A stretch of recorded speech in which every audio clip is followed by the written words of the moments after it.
Uh, hey, welcome. Fun with Rent the Chicken. I'm Homestead Phil. I'm still Homestead Jen. And with us, Homestead Monica and Homestead Jonathan. And where do they service? Indianapolis. Both rent the chicken and hatch the chicken. So Jonathan just turned 4 months. Woo. Just a couple weeks back. He was just hatched. Oh, and that's what we've been telling everybody. He's freshly hatched. That's right. But he needs mama tonight, so he's going to be on his what did Monica called it, his debut. His debut, yes. Yes, Yeah. His Fun with Rent the Chicken live debut.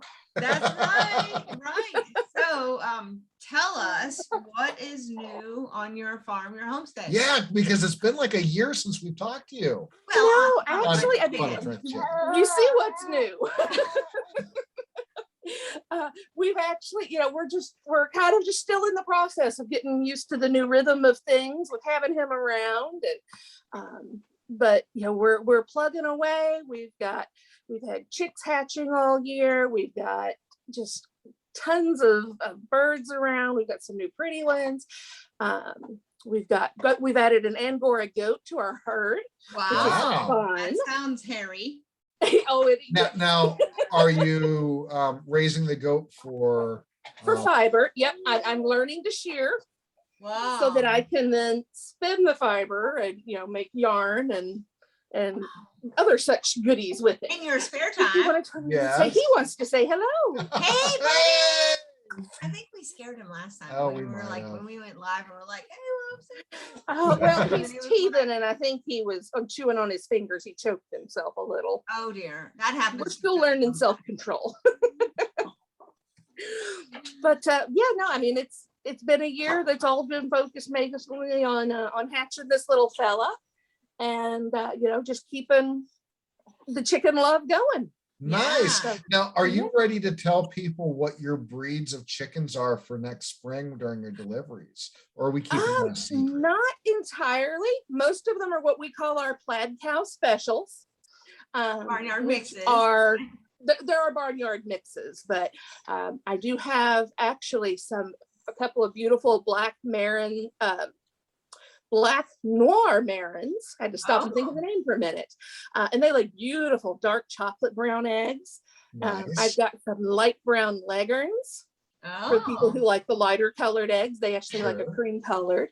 We always have some Easter eggers and the good old barred rocks and golden comets. So, and we'll probably, once I look at the lists for the January hatchings and whatnot, I'll probably add something new. I just haven't decided what yet. Oh, that's awesome. That's awesome. I know that you do great to make it so your chickens don't look alike in the rental packages. You try your best to make it so people can. Exactly. We try to make sure there's like a white chicken, a black chicken, a red, and then something with a pattern. Yeah. We try to make sure that there's always a variety. And of course, you've got the Colts coop. We do, yeah. So and that comes with the blue and white chickens laying blue and white eggs. Yeah, that is fancy. Fancy. Do you have anything you'd like to ask us? I've been thinking, because Thanksgiving is coming up real soon. Next week. Yeah, I know, and it's my favorite holiday. Oh, love it. And you invite everybody that over, and anybody we who do wants to come. Yeah, we do. And we raise our own turkeys, and these things are huge, so I always have tons of leftovers. So I'm just curious, what is your favorite way to use or enjoy your leftovers after Thanksgiving? Well, actually, we don't host Thanksgiving. And so we don't get many leftovers, but I will say we have a big party between Thanksgiving and Christmas that is our holiday dinner. And this is, I think, year 21. So that's far longer than I've had Phil, that I've been hosting these holiday dinners. And it went from like everybody come at one time and we eat to open house style for 6 hours. And so something that is likely a Western Pennsylvania tradition is homemade noodles. And so they're egg noodles that are not like in spaghetti sauce. They're in a gravy. Yeah, so it's like, I think it's a It's an Amish thing, isn't it? Amish, yeah, a Pennsylvania Dutch, yeah. And so we often have leftovers of those, and those are delightful. And I really just like to put all the leftovers on a plate and heat it up. Or sometimes I like make kind of a casserole out of it, you know. Golly, stuffing inside the turkey is by far my favorite Thanksgiving dish, in case you didn't know. But it's delightful. Now Phil likes stuffing not in the bird. Like he likes the dressing. So Yes. now leftovers for me, what I like to do is I like to have like toasted bread with some Miracle Whip on it. And then I like to take turkey that's been finely chopped, put that on there, and then like a slice of cheese, whether it's American provolone, whatever, just a slice of cheese melted on top as a sandwich. I mean, like tomato, if we've got tomato, that'd be great. A tomato slice like on the top. Wholesome Just like a turkey sandwich with, yeah. but the bread, if it's toasted and, just, I'm hungry. I am hungry too. I'll tell you that.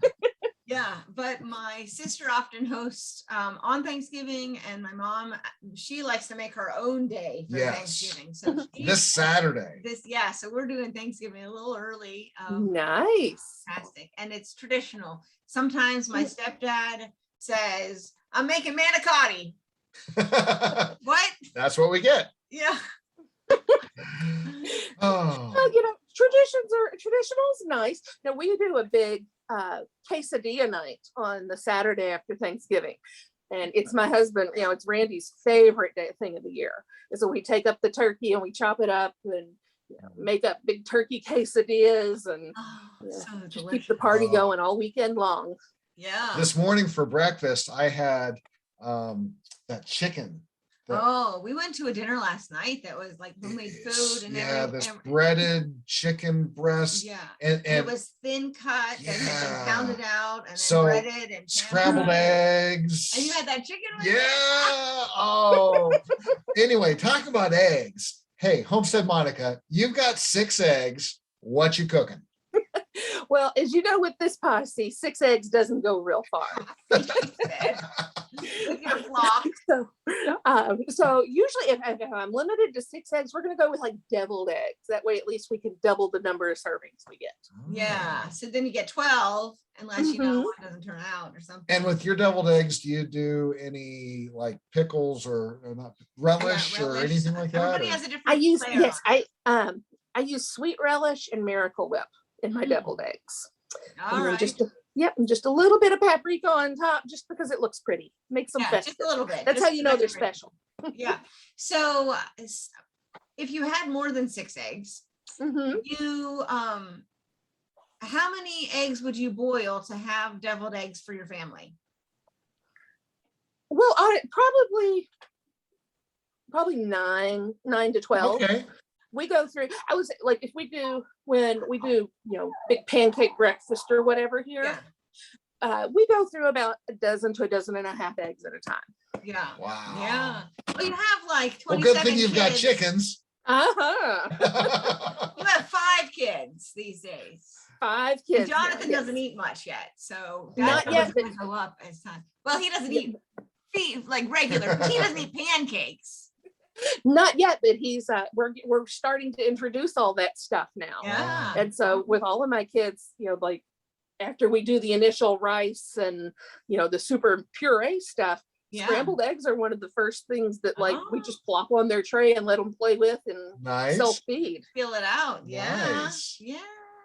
Well, that's fantastic. So ironically that you mentioned deviled eggs, because I asked my mom, what can I bring? And she has been baking up a storm already. She has like 2 different kind of nut rolls, and she's got pumpkin rolls, and she like, I don't even know why I asked if I can bring anything, because really there's not much I can bring.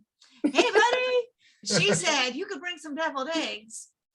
And I think I've talked about it on Fun with Brent the Chicken before, that I make a deviled egg casserole, which is really just egg salad, and then I top it with paprika on the top of the casserole dish. And so I did that for a church thing recently, and people were like, is there bread for the egg salad? Like they wanted egg salad sandwiches. Like they had never just had like a scoop of egg salad on their plate before. Surprise! So I call it deviled egg casserole because people seem to think that it's something fancy. Yeah. Even Jonathan's going, I don't know about that. You have egg salad, you're gonna make a sandwich.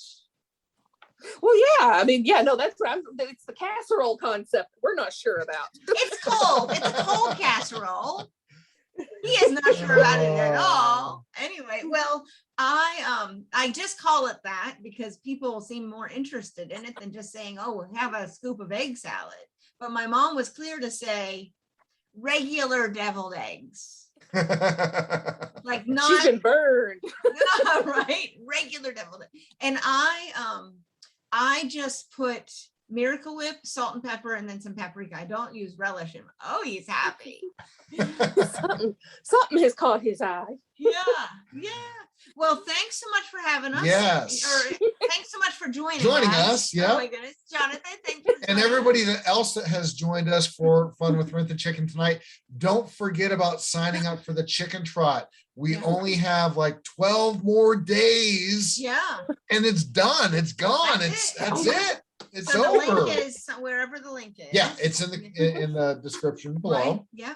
And and at the time of this recording, we are taking name suggestions for your Easter egg. Yes. Again. So find that. Help me name my chicken. Yes. Yeah. Oh, find the post below. All right. Hey, I'm Homestead Phil. Thanks for coming. This is Homestead Jenn, and with us, Homestead Monica, who services Indianapolis with Rent the Chicken and Hatch the Chicken. All right. All right. Hey, thanks for joining us. Good night.